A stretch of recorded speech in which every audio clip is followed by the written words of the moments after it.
मैं भी शायद ये अल्फाज बोलती थी, हर बंदा बोलता है, हम स्कूल टाइम से बोलते आ रहे हैं। लेकिन अब आफ्टर लाइक ऑब्वियसली कुछ चीज़ें देखने के बाद, कुछ मूवीज़ देखने के बाद, कुछ इंटरव्यूज़ देखने के बाद, जब खुद अपने आप को इतना पढ़ाया लिखाया है, इस चीज़ को नॉर्मलाइज कर लिया है, अब मेरे दोस्तों में अभी अगर कोई ये बात बोलता है, मैं सबसे पहले उसे करेक्ट करती हूँ कि इस चीज़ का मजाक नहीं है।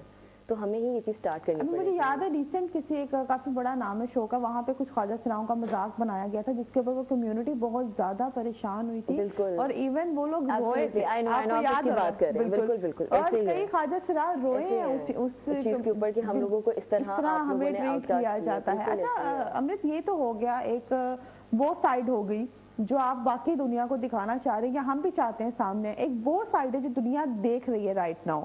यानी कि मेरा ख्याल है आजकल कई ऐसे ख्वाजा उनके पास आपसे अच्छी तो गाड़ी होगी, ठीक है, उनके बैंक बैलेंस में काफी ज्यादा पैसे भी मौजूद होंगे, तो उनके बारे में क्या ख्याल है? वो अपनी कम्युनिटी का क्यों नहीं सोच रहे हैं? सबसे पहला स्टेप तो उन्हें लेना चाहिए ना, उन्हें पता है कि हम लोगों को तो हमेशा दुरकारा जाता है, तो हमें ही पहले इनको आगे लेकर आना चाहिए। आपने दुआ बहुत अच्छी बात की है, लेकिन मैं आपको सिंपल एक बात बोलूंगी कि with great power although responsibility आनी चाहिए, लेकिन यहाँ पे अब्यूज ऑफ पावर आ जाता है। जब हम लोग अपने आप को एक चीज का हुक्मरान समझ लेते हैं ना, चाहे वो किसी भी घर, इवन घर में भी आप देखें, तो बजाय कि आप उस चीज को एक पॉजिटिवली इस्तेमाल करें, हमारे यहाँ पे उस चीज को हमेशा एक एक्सप्लॉयटेशन का पॉइंट बनाया जाता है। लेकिन जब उनको भी पता है कि हमारी कम्युनिटी को इतना ज्यादा नजरअंदाज किया जाता है, तो फिर वो समझते हैं कि हम ही इनके मुहाफिज हैं। और जब वो अपने आप को सिर्फ इनका मुहाफिज समझ लेते हैं, तो फिर वो उनको एक्सप्लॉइट करते हैं, कमर्शियलाइज कर लेते हैं, रादर देन उनके लिए असल में काम करने के लिए। इसीलिए ही ख्वाजा सराओं में भी ये डिवीजन है, और वो हमसे ही रिक्वेस्ट करते हैं। एक TCM के नाम से एक टॉक आती है, फेसबुक पे बहुत ज़्यादा कॉमन है, उसमें वो बार बार आते हैं लोग और ये बात बोलते हैं। उनमें से जूली खान का बहुत ज़्यादा ये आता था, वो कहती थी कि मैं रिक्वेस्ट करती हूँ सिविलियंस को, जो हमारे नॉर्मल लोग हैं, कि प्लीज़ वो हमारे लिए करें, क्योंकि हमारे अपने कम्युनिटी के लोग हमारे लिए कुछ नहीं कर रहे हैं। वो तो खुद ये बात बोलते हैं। अच्छा, general disrespect of rule of law तो पाई जाती है पाकिस्तान के अंदर।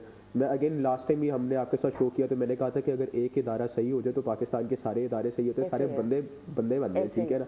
तो अगर आपकी अदालतें अगर बेहतर हो जाए, पुलिस बेहतर हो जाए, तो ये जो सारे आपके राइट्स हैं और जितने भी आपका कॉन्स्टिट्यूशन आपको प्रिविलेज देता है आइन में, दस्तूर में लिख के, वो आपको मिलने लग जाएंगे। वो कब स्टार्ट होगा सिलसिला, आपसे अगर पूछा? आप यकीन करें असद, आपने बात बोली, मेरे जहन में बात आ गई है कि मैंने ना ट्रांसजेंडर अब्यूज के ऊपर एक केस देखा था, 1996 या 86 का था, वो एक ही केस था, और वो आई थिंक हाई कोर्ट के लेवल का था, मुझे अब एग्जैक्टली याद नहीं, या सुप्रीम कोर्ट की नहीं थी, हाई कोर्ट की जजमेंट थी, किसी आई डोंट नो इस्लामाबाद की थी या सिंध की थी आई गेस, बिल्कुल सिंध की थी। यहाँ पे नहीं है। मतलब आप ये देखें कि तब से लेकर अब तक के लिए मैं एक भी केस नहीं आइडेंटिफाई कर सकी हूँ जो ख्वाजा सरा के रिलेटेड आया हो। और वो क्यों नहीं आता? क्योंकि लोग रिपोर्ट ही नहीं करते हैं। रिपोर्टिंग से ही काम शुरू होता है। बिल्कुल, बहुत अच्छी बात की अमृत ने कि वाकई लोग रिपोर्ट ही नहीं करते, और इवन बात वो ये रिपोर्ट कर भी तो आपको पता है कि चीजें उस तरह नहीं होती, यहाँ सिर्फ सिफारिशनामे चलते हैं। थैंक यू सो मच अमृत, बड़ा अच्छा लगा आपसे बात करके। एक ब्रेक लेते हैं, ब्रेक के बाद मिलते हैं, हमारे साथ ही रहिएगा।